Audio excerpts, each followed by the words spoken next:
Imagine this, it's the day before Thanksgiving, 1971. A calm, middle-aged man in a sharp suit boards Northwest Orient Flight 305 in Portland, Oregon, bound for Seattle. He looks like any other buzziness man, a briefcase in hand, sunglasses on, a cigarette dangling from his lips. But this man, who bought his ticket under the name Dan Cooper, is about to pull off one of the most audacious crimes in American history. He hijacks the plane mid-flight, demands $200,000 in ransom, 4 parachutes, and a refueling stop in Seattle. Once on the ground, he releases the passengers, keeps the crew hostage, and orders the pilots to fly south toward Mexico City. Somewhere over the dense forests of southwestern Washington, he lowers the aft stairs of the Boeing 727, straps on a parachute and the money bag, and leaps into the stormy night sky. Poof, he vanishes. No trace,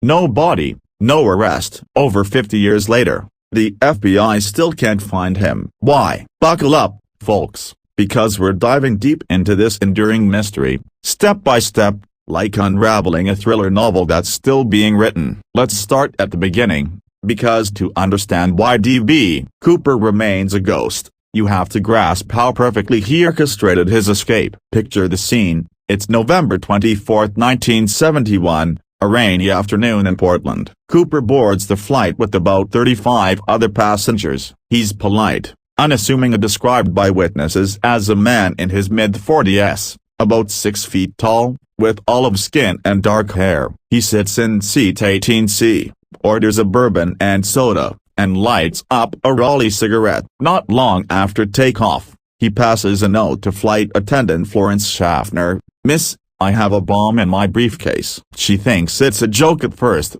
but he opens the case to reveal wires, dynamite sticks, and what looks like a detonator. Calm as can be, he dictates his demands: $200,000 in unmarked bills, parachutes, and no funny business, or everyone dies. The plane circles Seattle for hours while authorities scramble. On the ground, the FBI and airline officials complete delivering the ransom in a knapsack and the parachutes. Cooper inspects everything meticulously, even complaining about the military-style chutes they brought instead of civilian ones. He releases the passengers but keeps the crew, pilots William Scott and William Raytazak, flight engineer Harold Anderson, and flight attendant Tina Mucklow. He instructs them to fly low and slow under 10,000 feet, flaps at 15 degrees, landing gear down, heading southeast toward Mexico, with a refuel in Reno. But here's the genius. The Boeing 727 was one of the few jets with rear stairs that could be lowered in flight,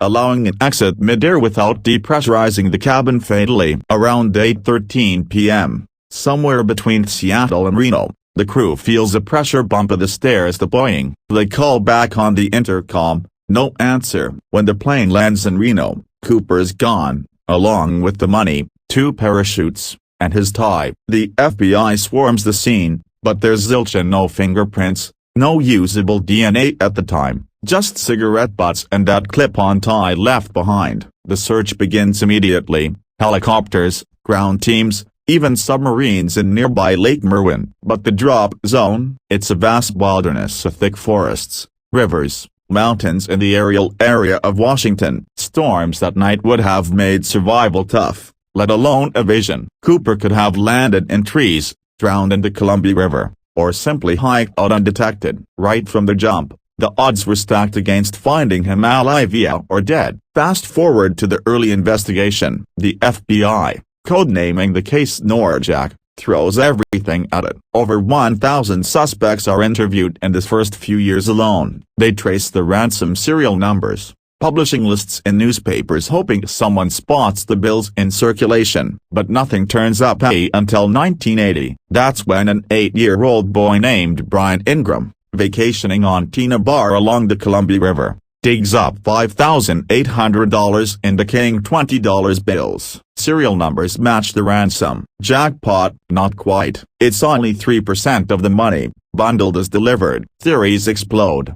Did Cooper lose it during the jump? Was it planted? The find narrows the drop zone but raises more questions. Why only some money? Did animals scatter it? The river's currents suggest it washed down from upstream, but searches yield nothing else. No body, no parachute, no briefcase. This discovery reignites the hunt, but the 1980s bring more dead ends. Mount St. Helens erupts that year, blanketing the area in ash, potentially burying evidence forever. Meanwhile, copycat hijackings pop up, like Richard McCoy Jr., who pulled a similar stunt in 1972 and got caught. He looked like the sketches, but alibis cleared him, though some still suspect. The FBI's file grows massive via over 40 volumes, but technology limits them. No widespread DNA testing, no digital surveillance. Cooper's descriptions vary. Witnesses recall a Latin or swarthy complexion, but sketches evolve over time, and that name, Dan Cooper, might reference a French comic book character who was a test pilot, hinting at aviation knowledge, or just a coincidence. As decades roll on, suspects pile up like plot twists in a bad detective novel. There's John List, the family murderer who fled in 1971, a wrong age. Wayne Weber,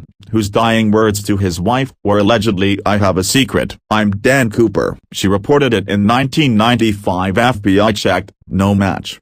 L.D. Cooper, fingered by his sister in 2011. She claimed he bragged about a hijacking and matched the sketch. But DNA from a guitar strap didn't pan out. Then Barbara Dayton, a transgender pilot, something Cooper was a woman in disguise, but no evidence. Walter Ricca, a former paratrooper, confessed on tape in 2018, detailing the jump and even naming accomplices. His story checked some boxes, like knowing unpublished details, but the FBI dismissed it, saying no proof beyond reasonable doubt. D559C5 enter the 21st century, where science tries to crack what manpower couldn't. In 2007, the FBI reopens leads with modern tech. They release more sketches, analyze cigarette butts for DNA. Then, in 2017, amateur sleuth Tom Kay examines particles on Cooper's tie under a microscope. Rare elements like titanium smeared with aluminum, suggesting aerospace work,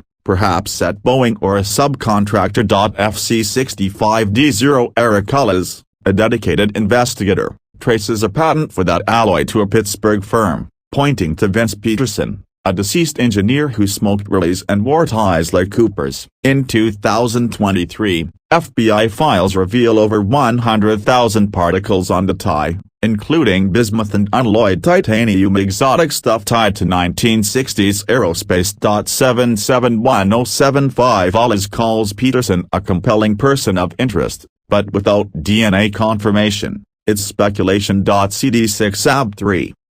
But the 2024 brings a bombshell. Siblings Risa and Randy McCoy claim their father, Richard Floyd McCoy Jr. Wait, no, actually, a different McCoy. Hold on, reports clarify, it's siblings of a man named Rick McCoy, but details merge with earlier suspects. Recent news from November 2024 says siblings found a parachute in their mother's shed, claiming their dad was Cooper. F307E investigator Dan Grider, a pilot who's spent 20 years on this, says the FBI contacted him in 2023, took the parachute, and is testing DNA against samples from the plane. A 69 Bog Grider claims the case is quietly reopened, with agents searching for a DNA match.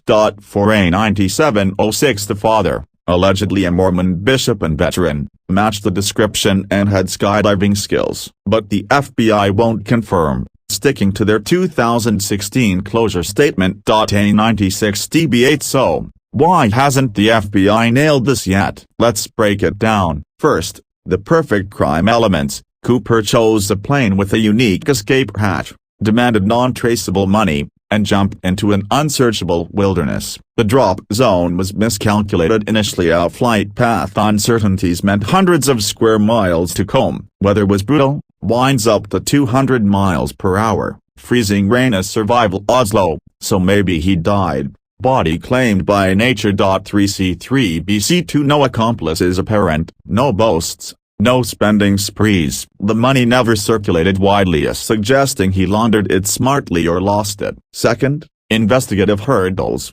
Pre-digital era meant no CCTV, no cell tracking, fingerprints, not viable.